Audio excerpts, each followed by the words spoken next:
ሸልሞ በደሙ ላስዋበሽ በደሙ ላኖረሽ ሰንደቅ ዓላማችን ኑሪ እየመሰከር ኑሪ እየመሰከር።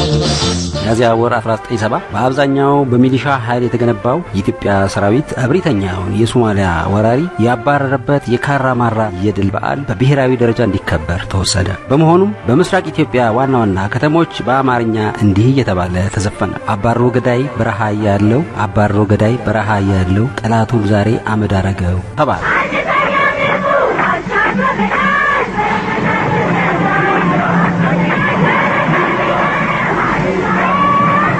ድሉ የመላው ኢትዮጵያ ሕዝብ ድል ነው። ክርስቲያንም ሆነ ሙስሊም ኢትዮጵያዊ ሁሉ ሀገርን ከወራሪ ለማዳን በተደረገው ጦርነት ደሙን አፍስሷል፣ አጥንቱን ከስክሷል። በመሆኑም በውጊያው ከፍተኛ ተሳትፎ የነበረው የምስራቁ የኢትዮጵያ ሕዝብ እንዲህ ሲል በኦሮምኛ ማዚሟል። ከጅጅጋ በታች ኦጋዴንም የኔ ናት፣ እሞትላታለሁ ሀገሬ እናቴ ናት ብለዋል። በምስራቅ ኢትዮጵያ ከተሞች ውስጥ ብቻ ሳይሆን በመላው ሀገራችን ካራማራ የሚል ስያሜ ያላቸው ሆቴሎችና ሻይ ቤቶች በብዛት ይገኛሉ። ሆኖም ካራማራ አኩሪ ጀግንነት የተፈጸመበት የኢትዮጵያ ጦር ትልቁን ድል የተቀዳጀበት ወሳኝ የትግል ሜዳ መሆኑን ብዙ ሰዎች በዚህ ዘመን የማያውቁት ታሪክ ነው። ለማንኛውም ጦርነቱ የተካሄደው በጀነራል ዚያድ ባሬ የምትመራው ሶማሊያ ኢትዮጵያን በመውረሯ ነበር። የኢትዮጵያ ጦር በካራማራ ተራራ ላይ ታላቁን ድል እስኪያገኝ ድረስ በብዙ ሂደቶች ውስጥ ማለፍ ነበረበት።